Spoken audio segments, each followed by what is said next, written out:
Hello all, అందరూ ఎలా ఉన్నారు? నేను మీ పుష్ప. ఏంటి ఈరోజు ఏ రెసిపీతో వచ్చాను అనుకుంటున్నారా? సింపుల్గా ఈజీగా ఇంట్లో మిర్చి కసాలను ఎలా చేసుకోవాలో ఈ వీడియోలో చూపించేస్తాను.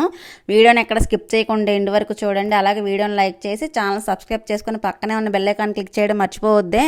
చూస్తుంటే నేను నోరు ఊరిపోతుంది కదా, టేస్ట్ అంత అద్దరిపోతుంది. చేసుకోవడం చాలా ఈజీ, సింపుల్గా చేసేసుకోవచ్చు. టేస్ట్ అయితే చాలా చాలా బాగుంటుంది. బిర్యానీకి బెస్ట్ కాంబినేషను. ఈ మిర్చి కసాలను సింపుల్ వైజ్లో ఎలా చేసుకోవాలో చూపించేస్తాను రండి. దీనికోసం స్టవ్ మీద కడాయి పెట్టుకొని పావు కప్పు పల్లీలు వేసుకొని ఇందులోనే 2 టేబుల్ స్పూన్ల నువ్వులు, 1 టేబుల్ స్పూన్ గసగసాలు, 2 టేబుల్ స్పూన్ల ఎండు కొబ్బరి ముక్కలు కూడా వేసుకొని 1 టేబుల్ స్పూన్ ధనియాలు వేసి డ్రై రోస్ట్ చేసుకోవాలి మనం.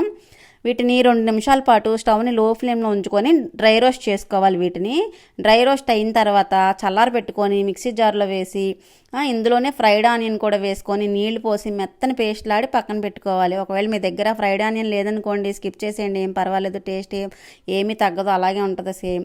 ఇప్పుడు స్టవ్ మీద కడాయిలో ఆయిల్ వేసి ఆయిల్ హీట్ అయిన తర్వాత ఆవాలు, జీలకర్ర, మెంతులు, ఎండుమిర్చి, కరివేపాకు వేసుకొని ఇందులోనే 1 టీ స్పూన్ అల్లం వెల్లుల్లి పేస్ట్ కూడా వేసి ఈ తాలింపు మాడకుండా 1 నిమిషం పాటు వేయించుకోవాలి. ఇలాగా అల్లం పేస్ట్లో పచ్చివాసన పోయేంత వరకు. ఇందులోనే కొద్దిగా పసుపు, 1 టీ స్పూన్ కారం, 1 టీ స్పూన్ ధనియాలు జీలకర్ర పొడి, టేస్ట్కి సరిపడా సాల్ట్ కూడా వేసి ఈ మసాలాలన్నీ ఒకసారి కలుపుకొని మనం ముందుగా తీసుకున్న మిరపకాయలు ఇందులో వేసుకోవాలి. మిర్చి కసాలానికి ఎప్పుడైనా సరే గుర్తుపెట్టుకోండి, బజ్జీ మిర్చిని మాత్రమే వేసుకోవాలి.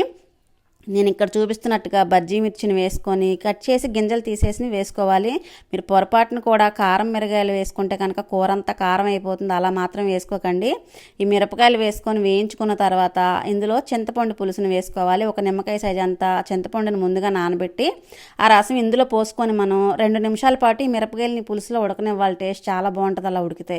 ఇప్పుడు ఇందులో మనం ముందుగా పేస్ట్ చేసుకున్నాం కదా, ఈ పేస్ట్ మొత్తాన్ని కూడా వేసేసుకొని పచ్చివాసన పోయేంత వరకు 3-4 నిమిషాలు స్టవ్ని లో ఫ్లేమ్లో ఉంచుకొని ఆయిల్ తేలేంత వరకు కలుపుతూ ఉడికించుకోవాలన్నమాట.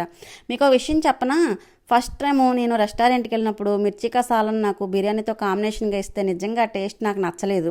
ఏంటిది ఇలా ఉంది అనుకున్నాను. తర్వాత 2-3 సార్లు వెళ్ళిన తర్వాత తినగా అబ్బాయి ఇది ఎంత బాగుంటుందో అనిపించింది. నిజమండి, చాలామందికి మిర్చి కసాలను అన్నది నచ్చదు తొందరగా, కానీ ఒకసారి తినడం అలవాటైతే మాత్రం బిర్యానీకి బెస్ట్ కాంబినేషన్ ఇదే అనిపిస్తుంది మనకి. మీరు కూడా ఒకసారి ట్రై చేసి చూడండి, మీకు తెలుస్తుంది కదా.